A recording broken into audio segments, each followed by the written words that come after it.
चलिए, previous class के अंदर हमने कंसीडरेशन के एसेंशियल एलिमेंट पढ़े थे और प्रीवियस लेक्चर के अंदर मैंने आपको consideration must move at the desire of promisor, इसमें एक केस फ्लो पढ़ाया था। इसके बाद मैंने सेकंड वाले पॉइंट में भी एक केस फ्लो पढ़ाया था और मैंने इसके बाद तीसरा पॉइंट पढ़ाया था। इसी में मेरी क्लास पूरा 1 घंटा बीत चुका था तीन चीजों को समझाने में ही, क्योंकि थोड़ा बड़ा बड़ा था और केस फ्लो भी समझाना था। आइए आज एसेंशियल एलिमेंट को खत्म करते हैं। तो 4th पॉइंट हम पढ़ेंगे, 5th पॉइंट पढ़ेंगे, 6th पॉइंट पढ़ेंगे और 7th पॉइंट पढ़ेंगे। तो एसेंशियल मतलब 4 पॉइंट अभी हमें और पढ़ने हैं और ये फिर कॉन्सेप्ट खत्म हो जाएगा essential element of valid consideration. ठीक है, consideration may be inadequate, it need not to be adequate. Adequate और इनएडुकेट का मतलब समझो पहले। एडुकेट और इनएडुकेट का मतलब समझो। एडुकेट और इनएडुकेट का पहले मतलब समझिए, उसके बाद आपको समझ आएगा ये लाइन क्या कह रही है।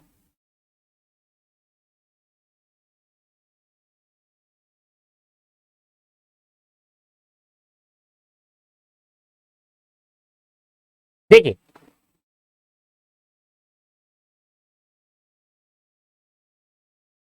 एडुकेट का क्या मतलब होता है। मान लो ए ने अपनी बाइक बेची, ए की बाइक बी को बेचना चाहता है। ए अपनी बाइक बी को बेचना चाहता है। अगर हम देखें कि आज इस बाइक की मार्केट वैल्यू क्या है, तो मार्केट वैल्यू इस बाइक की है 30,000 रुपये। सेकेंड हैंड बाइक है, ए अपनी पुरानी बाइक बी को बेचना चाहता है, बी भी कह रहा है मैं खरीद लूंगा। और मार्केट में अगर हम पता करते हैं इस बाइक का क्या इसकी वैल्यू होगी, तो 30,000 रुपये होगी। इसकी मार्केट वैल्यू कितनी है? 30,000 में। 30,000 में हर कोई इसको खरीदने के लिए रेडी है। अगर मैं बोलूं भाई मैं तो 40 में बेचूंगा, तो कोई खरीद नहीं रहा। तो मार्केट वैल्यू कैसे पता लगाओगे? भाई आप कोई भी चीज सेल कर रहे हो, आपने प्राइस कोट करा कि यार मैं तो अपनी बाइक को 40 में बेचूंगा, कोई खरीदने के लिए आ ही नहीं रहा, तो आप अपना प्राइस फिर रिड्यूस करोगे, मैं 38 की बेचूंगा।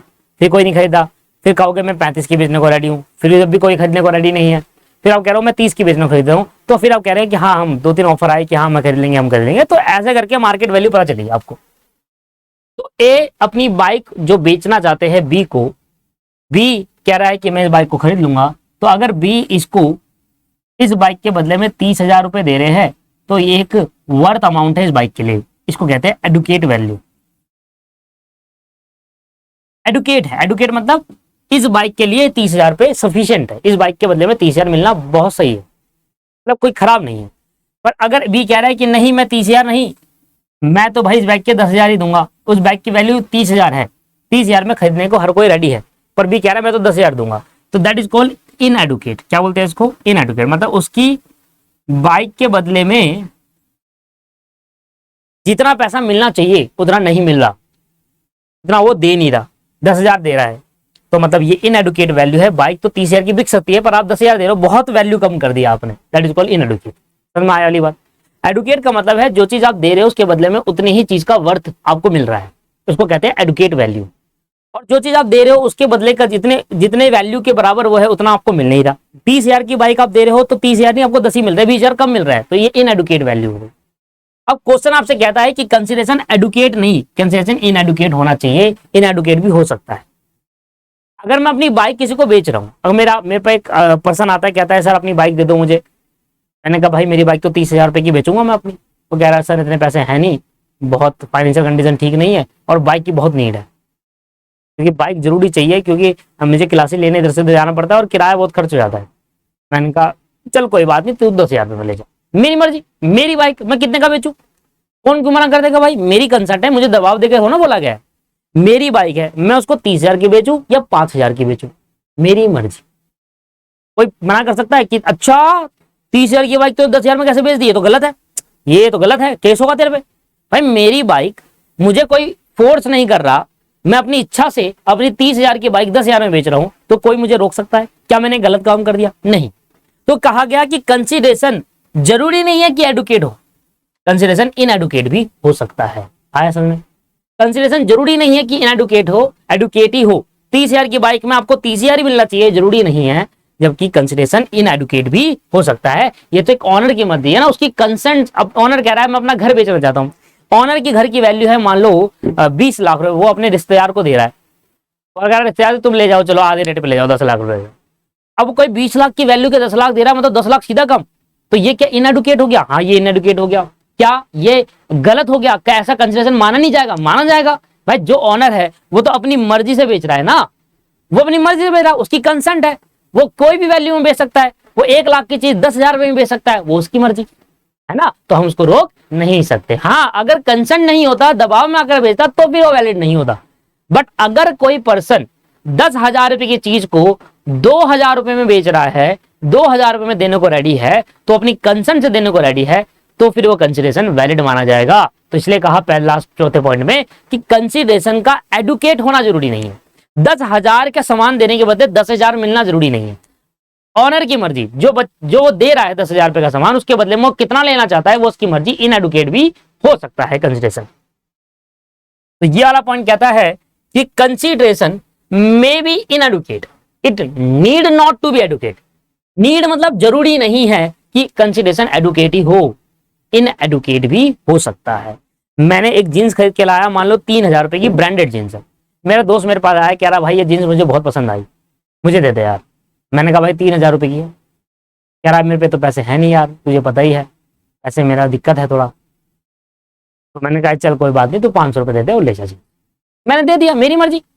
तो क्या मेरी 3,000 की जींस के बदले में जो मुझे 500 रुपए मिले, वो एक इनएडुकेट है? हाँ सर इनएडुकेट है। 3,000 की जींस के बदले में आपको 500 रुपए मिल रहे हैं, वरना मेरी मर्जी से है, मैंने बेचा है, मैंने दिया है, तो ये वैलिड कंसिडरेशन है। तो इसलिए जो सामान आप दे रहे हो उसके बदले में जो आपको मिल रहा है, जरूरी नहीं है वो उतनी ही वैल्यू का मिले जितना आपने दिया। अगर आप चाहते हो कि कम मिल जाए, आपकी मर्जी है, आपने कंसेंट दिया कि कम भी चलेगा, इनएडुकेट भी चलेगा, तो फिर वो वैलिड कंसिडरेशन माना जाएगा। इसलिए कहा गया कि कंसिडरेशन जरूरी नहीं है कि एडुकेट ही होना चाहिए, जितने वैल्यू का सामान आपने दिया उतना ही आपको मिलना चाहिए। अगर आप कह रहे हो कि कम भी चलेगा, तो इनएडुकेट कंसिडरेशन भी वैलिड माना जाएगा। ये हमारा point number 4। Consideration must be something in a value, कुछ ना कुछ होना चाहिए। Need not to be adequate consideration, जरूरी नहीं है कि जो सामान आपने दिया, जितने रुपए का, जितनी वैल्यू का दिया, उतना ही आपको मिले, जरूरी नहीं है, पर कुछ ना कुछ मिलना चाहिए। If something in return need to be not equal to something in given, मतलब जो चीज हम दे रहे हैं, जितनी वैल्यू के बराबर हम दे रहे हैं, उतनी वैल्यू के बराबर हमें नहीं मिल रहा, इसको इनएडुकेट कहते हैं।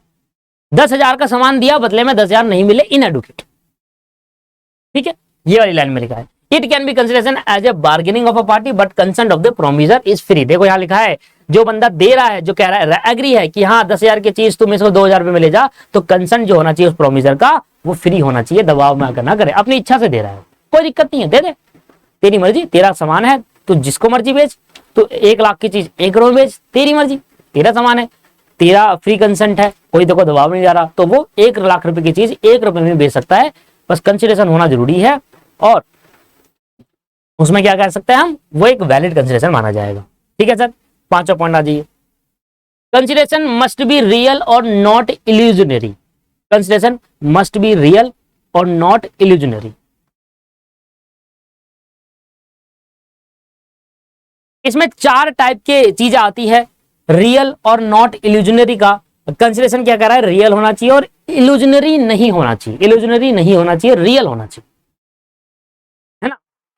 कैसे सर, देखिए कह रहा है, इसमें 4 पॉइंट आते हैं। पहला है फिजिकल इम्पॉसिबिलिटी, ये चारों पॉइंट नहीं होने चाहिए। जैसे कि फिजिकल इम्पॉसिबिलिटी, फिजिकल इम्पॉसिबिलिटी का मतलब है mister Aman challenge her husband, अमंदा challenge her husband, if you bring me the star and moon I will give you 100 bitcoins. आप बताओ, वो कह रहा है भी चांद तारे अगर तोड़ के ले आओगे तो मेरे लिए, तो मैं तुम्हें 100 बिटकॉइन दूंगी। 1 बिटकॉइन लगभग लाख रुपए का है, 100 बिटकॉइन तुम्हारे लिए दूंगी।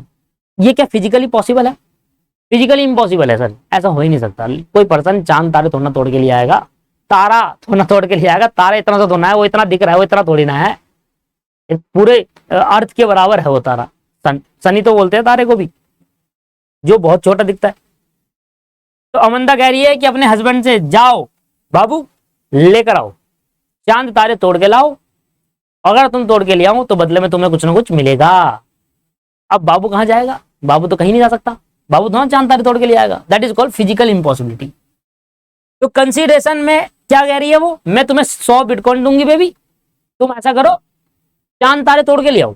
ठीक है, अब चांद तारे तोड़कर लाया नहीं जा सकता, तो ऐसे में जो कंसिडरेशन है वो रियल इल्यूजनरी रियल होना चाहिए कंसिडरेशन, रियल नहीं है, इल्यूजनरी नहीं होना चाहिए, इल्यूजनरी है, मतलब फिजिकल इंपॉसिबिलिटी है, इसमें पॉइंट आ जाता है फिजिकल इंपॉसिबिलिटी। अनसर्टेन कंसिडरेशन, ए ने सेलर से कहा कि मुझे 15,000 रुपए का फोन चाहिए इन एनी डील, पर यह नहीं बताया कि कौन सा फोन चाहिए, कौन सी कंपनी का चाहिए, कौन सी क्वालिटी का चाहिए, क्या उसमें फीचर्स होने चाहिए, ऐसे उसने कहा भाई मुझे 15,000 का फोन दे दो। तो यहां पर ए शॉपकीपर से ये तो बोल रहा है कि मुझे 15,000 का फोन दे दो, पर सर्टेन नहीं बताया कि कौन सा वाला फोन चाहिए। वो तो 15,000 दे देगा, पर बदले में जो 15,000 का फोन मिलेगा वो कौन सा वाला, that is called uncertain consideration. Shopkeeper जो देगा उसके बदले में, भाई मैंने तो शॉपकीपर को 15,000 रुपए दे दिए, अब शॉपकीपर मुझे कौन सा वाला फोन देगा ये तो सर्टेन है ही नहीं, कौन सा चाहिए मेरे को, तो दैट इज कॉल्ड अनसर्टेन। ये भी इसी के अंदर कवर होता है, consideration must be real and not illusionary. Illusionary consideration, illusionary consideration का मतलब क्या है, ये देखना क्या लिखा है, Tilu challenge Billa to make a dead person alive and I will give you 5 crore. कहता है तू मरे हुए पर्सन को जिंदा कर दे, मैं तेरे को 5 करोड़ पे दूंगा। पॉसिबल है ये? भगवान थोड़ी ना है वो,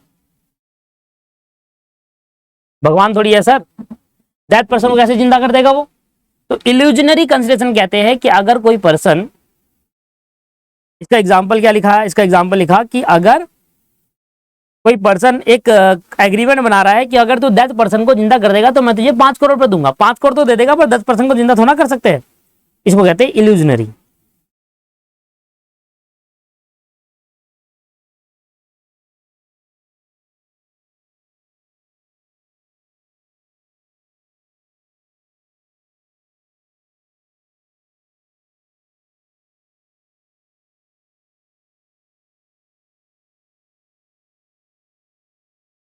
ठीक है जी। लीगल इम्पॉसिबिलिटी क्या हो सकती है, रोबोट सेल और sort of weapon but without any license. Robot क्या कर रहा है कि अपने वॉर गुड्स को बेच रहा है बिना किसी लाइसेंस के। ऊपर looking for someone to buy a gun to kill his friend because his friend did not tell a single answer of law in examination. As a result of Cooper get failed and finally Cooper made robot get gun and proceed for अरे यार ये क्या example था, ये वाला example बढ़िया था। कह रहा है रोबोट ने एक वेपन सेल करा लाइसेंस के बिना कूपर को। ठीक है, सुनो ध्यान से, रोबोट ने, ध्यान सुनेंगे ध्यान से, देखिए वो वाला ये वाला एग्जांपल ध्यान सुनेंगे। रोबोट कह रहा है, रोबोट रोबोट कह रहा है, रोबोट मेरा नाम है रोबोट, मैं हूं क्राइम मास्टर गोगो और मेरा नाम है रोबोट। रोबोट कह रहा है कि रोबोट ने कूपर को एक वेपन बेचा जो विदाउट एनी लाइसेंस था। Cooper looking for someone to buy gun to kill his friend. अबे यार, कह रहा अपने फ्रेंड को मारने के लिए कोई उससे गन खरीदो, गन खरीदी उसने अपने फ्रेंड को मारने के लिए, बिकॉज क्योंकि इसकी फ्रेंड ने उसको एक आंसर भी नहीं बताया लॉ के पेपर में। अरे यार, मतलब अगर आपको लॉ के पेपर में आपका दोस्त आंसर ना बताए तो भैया रोबोट से गन लेना विदाउट एनी लाइसेंस और ठोक दे साले को। छोड़ना मत बिल्कुल भी। And finally Cooper met robot and get gun and proceed further for mission. कह रहा है फाइनली कूपर मिला रोबोट से, उसने गन ली और मिशन के लिए निकल गया। तेरी ऐसी की तैसी साले, मुझे पेपर नहीं दिखाएगा, अभी रुक जा तुझे बताता हूँ मैं, लॉ के पेपर फेल हो जाऊंगा मैं। अरे यार ये एग्जाम्पल बढ़िया होता है, that is called legal impossible. ऐसा तो ना होता है यार, आप लॉ का एग्जाम चल रहा है, आपको दिखाना यार, दिखा, कह रहा मैंने दिखा रहा, कह रहा तू बाहर मिल, ये गन से मारूंगा। तू जाएगा रोबोट को ढूंढने, रोबोट ढूंढने जा रहा है रोबोट को, रोबोट कह रहा है रोबोट कहाँ है, तू गन दे मुझे, आज इसको ठोकूंगा, इसने लो का एग्जाम्पल लो का मेरे को पेपर नहीं दिखाया, तो ये लीगल इम्पॉसिबिलिटी है। तो ना होगा, नहीं दिखाया, नहीं दिखाया, गाली दे दो, वो मार तो ना दोगे आप, लीगली इम्पॉसिबल है। तो 4 चीजें कंसिडरेशन के अंदर नहीं होनी चाहिए। पहला फिजिकल इम्पॉसिबिलिटी, दूसरा अनसर्टेन कंसिडरेशन, तीसरा इल्यूजनरी कंसिडरेशन, और इल्यूजनरी का मतलब होता है मोह माया, जो हो ही नहीं सकता, जो है ही नहीं, जो है ही नहीं, हो ही नहीं पाएगा वो चीज। टिल्लू कह रहा है बिल्ला से, हाँ भाई 5 करोड़ रुपए ले और जिंदा कर दे एक पर्सन को, मरा है वो कब्रिस्तान में, मरा हुआ है, जिंदा कर दे। टिल्लू बिल्ला से कह रहा कर दूंगा। दोनों ने दारू पी हुई थी, कह रहा 5 करोड़ रुपए दे तो मैं कर दूंगा, तू टेंशन क्यों ले रहा, अभी जादूगर अभी दिखा दूं। ठीक है जी। तो कंसिडरेशन क्या होना चाहिए, रियल होना चाहिए, इल्यूजनरी नहीं होना चाहिए। ऐसा कंसिडरेशन रखो जो हो सके, जो फिजिकल पॉसिबल हो, जो लीगल पॉसिबल हो, जो इल्यूजनरी ना हो, जो सर्टेन हो। तो कंसिडरेशन कैसा होना चाहिए, याद रहेंगी बात। आइए मैं दिखाता हूं, आपको बताता हूं एक कंसिडरेशन कैसा होना चाहिए। वेयर इज पेन, पेन कहाँ रख दिया भाई।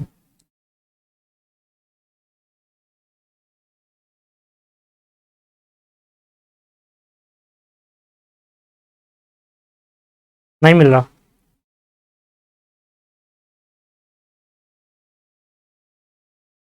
पेन कहाँ रखा भाई।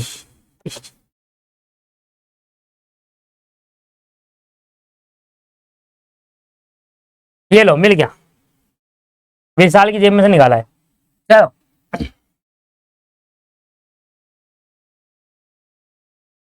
चलो चलो चलो, कंसिडरेशन कैसा होना चाहिए,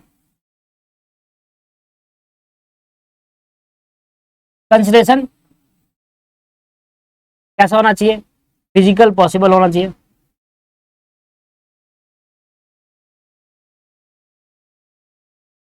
लीगल पॉसिबल होना चाहिए,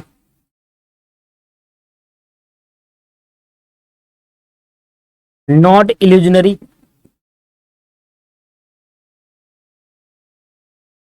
इल्यूजनरी होना चाहिए, और सर्टेन होना चाहिए। और कैसा नहीं होना चाहिए, physically impossible, legal impossible, illusionary और अनसर्टेन।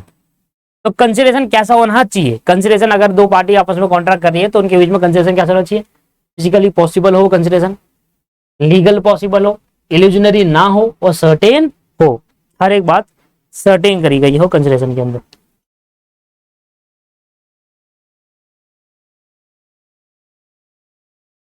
ठीक है,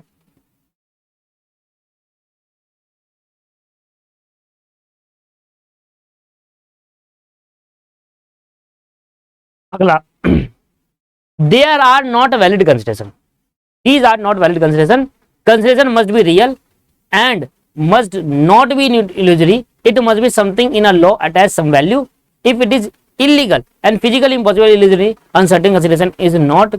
अब ये तो वही पॉइंट है जो ऊपर पढ़ाया मैंने, ये दोनों सेम ही पॉइंट है यार, ये सात छठा नहीं है, ये इसी के अंदर पॉइंट था, छठा ये होगा, वही तो छह ही पॉइंट है। ठीक कर लो ना, मैं बना दूंगा आपके नोट्स में, ठीक कर दूंगा। ये छठा नहीं है, ये इसी में है, ये है सातवां, ये छठा यहां पर है। Consideration or object of an agreement is lawful unless, consideration or object of an agreement is lawful unless, कह रहा है कंसिडरेशन जो है, कंसिडरेशन जो है किसी भी एग्रीमेंट के अंदर जो कंसिडरेशन है, ऑब्जेक्ट है, वो कैसा होना चाहिए, वो लॉफुल होना चाहिए। अनलेस, तब तक लॉफुल होगा जब तक लॉ द्वारा उसको मना ना करा गया हो, or it will be defeat from the defeat the provision of any law, it is or it fraudulent, induce imply injury to person or property of another on the court regard it immoral or oppose to the public policy. कहता है consideration किसी भी agreement के अंदर, किसी भी contract के अंदर कंसिडरेशन हो या ऑब्जेक्ट हो, किसी भी एग्रीमेंट के अंदर कंसिडरेशन हो, ऑब्जेक्ट हो, वो लॉफुल होना चाहिए। अब लॉफुल कैसे होगा, लॉफुल वो होगा कि ऐसा कोई कंसिडरेशन ऑब्जेक्ट ना हो जो लॉ द्वारा मना करा गया हो। अगर आपने ऐसा कंसिडरेशन या ऐसा ऑब्जेक्ट आपने इसी एग्रीमेंट में रखा जो लॉ द्वारा मना करा गया है, फिर वो लॉफुल नहीं है।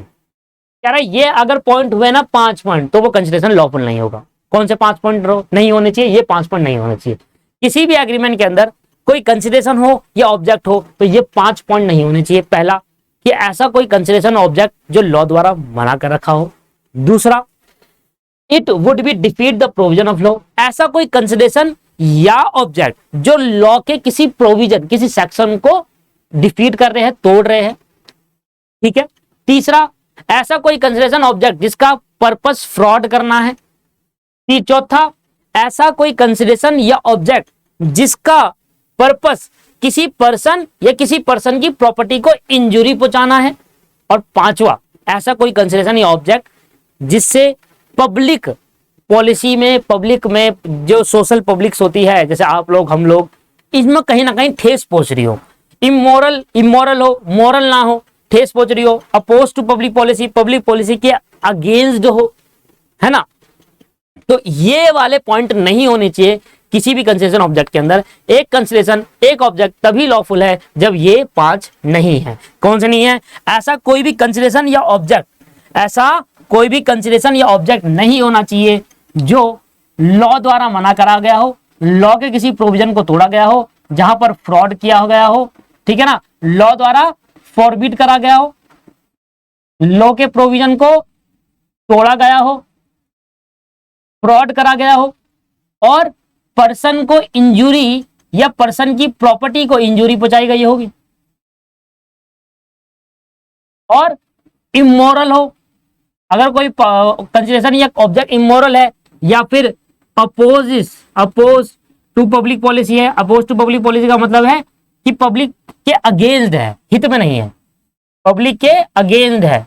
तो ऐसे किसी भी कंसिडरेशन, किसी भी एग्रीमेंट के अंदर जो कंसिडरेशन है और जो उद्देश्य है, ऑब्जेक्ट है उस कंसिडरेशन या ऑब्जेक्ट है उस एग्रीमेंट का, वो इनमें से नहीं होना चाहिए। कौन कौन सा है? ऐसा कोई भी कंसिडरेशन या ऑब्जेक्ट नहीं होना चाहिए जिसमें लॉ द्वारा मना करा गया हो। ऐसा कोई भी कंसिडरेशन या ऑब्जेक्ट ना हो किसी कॉन्ट्रैक्ट के अंदर जिसमें लॉ के किसी प्रोविजन को तोड़ा गया हो। ऐसा कोई भी कंसिडरेशन या ऑब्जेक्ट ना हो जिसका पर्पस फ्रॉड करना हो। ऐसा कोई भी कंसिडरेशन या ऑब्जेक्ट ना हो किसी कॉन्ट्रैक्ट के अंदर जिसमें किसी पर्सन या किसी पर्सन की प्रॉपर्टी को इंजुरी पहुंचाई जा रही हो। और ऐसा कोई पर्सन या ऐसा कोई कंसिडरेशन या ऑब्जेक्ट ना हो जो इमोरल इन नेचर हो, मोरल वैल्यूज को नहीं समझता, इमोरल नेचर का है और जो पब्लिक पॉलिसी के हित में ना हो। दैट इज कॉल्ड, उस कंसिडरेशन को वैलिड माना जाएगा। अगर उस कंसिडरेशन ऑब्जेक्ट में अगर एक भी आ जाए तो वो वैलिड नहीं है। याद रहेगी बात, क्लियर है, समझ में आ गया? बड़ा सिंपल सा पॉइंट है ये, बहुत सिंपल सा पॉइंट है।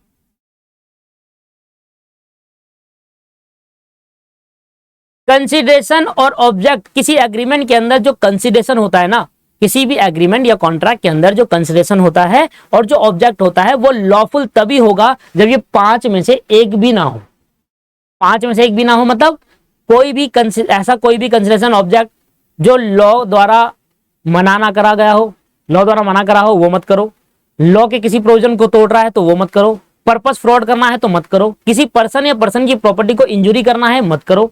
इमोरल है मतलब उस कंसिडरेशन या ऑब्जेक्ट का पर्पस इमोरल है, मोरल नहीं है, मोरल वैल्यूज को नहीं रखता। किसी भी पब्लिक पॉलिसी को अपोज कर रहा है मतलब पब्लिक के हित में नहीं है, पब्लिक के अगेंस्ट काम कर रहे हैं, तो ऐसे केस के अंदर वो कंसिडरेशन लॉफुल नहीं होगा। तो एक कंसिडरेशन और एक ऑब्जेक्ट तभी लॉफुल होगा जब ये 5 नहीं होंगे दोस्त। इन 5 में से अगर एक भी हो गया फिर वो लॉफुल नहीं अनलॉफुल बन जाएगा। लो जी, यहां पर दोस्तों मैंने आपको कंसिडरेशन का मतलब समझा दिया है, कंसिडरेशन के एसेंशियल एलिमेंट बता दिए हैं। एक बार देखें कि कंसिडरेशन के एसेंशियल एलिमेंट में क्या क्या आते हैं।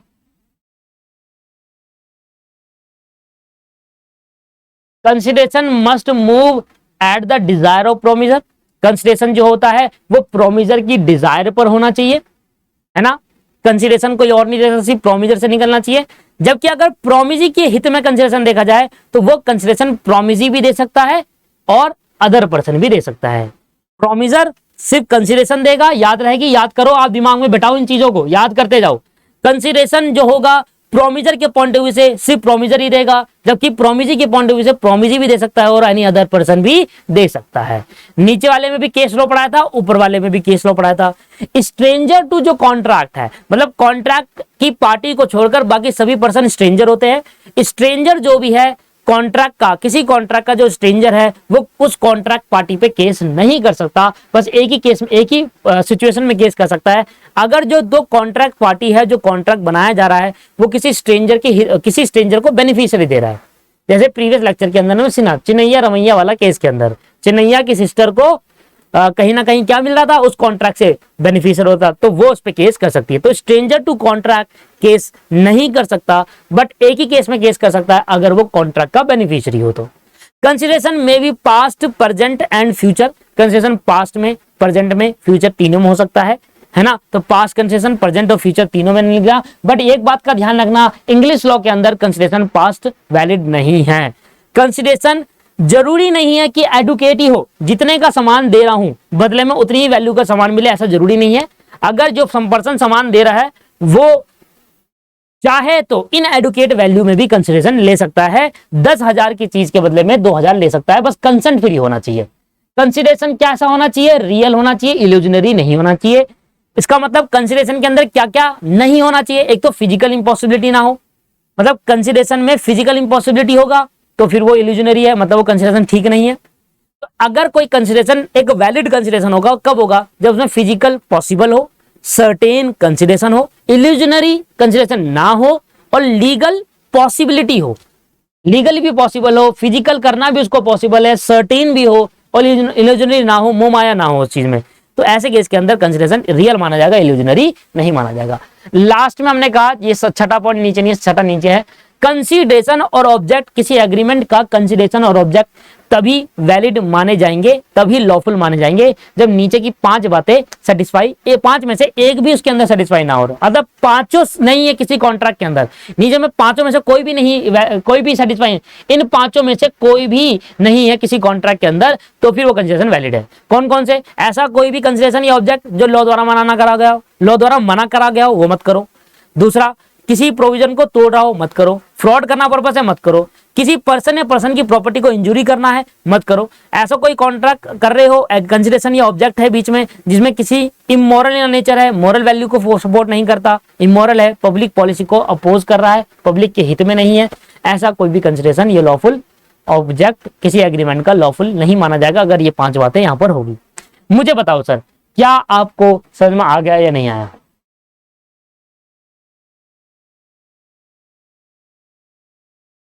क्लियर हो गया?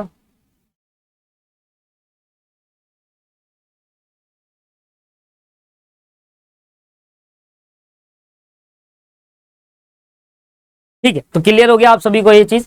और अब हमारे पास बच क्या गया है? No contract no consideration, 2 class इसमें लगेगी। ठीक है, ये 2 क्लास में खत्म हो जाएगा। फिर स्ट्रेंजर टू कॉन्ट्रैक्ट, जिसको doctrine of privity of contract भी कहते हैं, 2 क्लास में लगी और खत्म हो जाएगा कंसीडरेशन चैप्टर। लगभग लगभग 4 क्लास में कंसीडरेशन चैप्टर आपका मैं खत्म कर दूंगा। 2 क्लास, इसमें तो एक ही लग जाएगी, एक ही में हो जाएगा ये तो एक ही में हो जाएगा ये वाला। तो अगर हम इसकी लंबी लंबी क्लास ले तो मैं इसको एक ही में करा सकता हूँ सबको। तो अगर मैं इसमें छोटी छोटी क्लास लूँ तो 2 क्लास में हो जाए, और अगर लंबी लंबी क्लास लूँ मतलब 1.5 घंटे की एक क्लास ले लूँ तो फिर ये दोनों 2 ही क्लास में चैप्टर खत्म हो जाएगा। तो कोशिश करेंगे कि मैं लंबी क्लास लेकर इनको खत्म करूं, पर आज की क्लास को मैं ये छोटी सी रखकर यहीं समाप्त करता हूं। नेक्स्ट क्लास लंबी रखकर कोशिश करूंगा कि नो कंसीडरेशन नो कॉन्ट्रैक्ट पूरा खत्म करा दूं और उसके बाद स्ट्रेंजर टू कॉन्ट्रैक्ट अगली क्लास में पूरा खत्म करा दूं। तो नेक्स्ट 2 क्लास में कोशिश करेंगे, देखो मैं अभी कह नहीं सकता कि एग्जैक्ट है, कोशिश करेंगे 2 क्लास नहीं तो 3 क्लास में मैं आपको एक घंटा पढ़ाकर खत्म कर दूंगा। लगभग 3 घंटे का टॉपिक है ये, 3 घंटे मतलब 3 क्लास लगभग मान लो, 3 क्लास में कंसीडरेशन समाप्त। ठीक है, क्लियर है?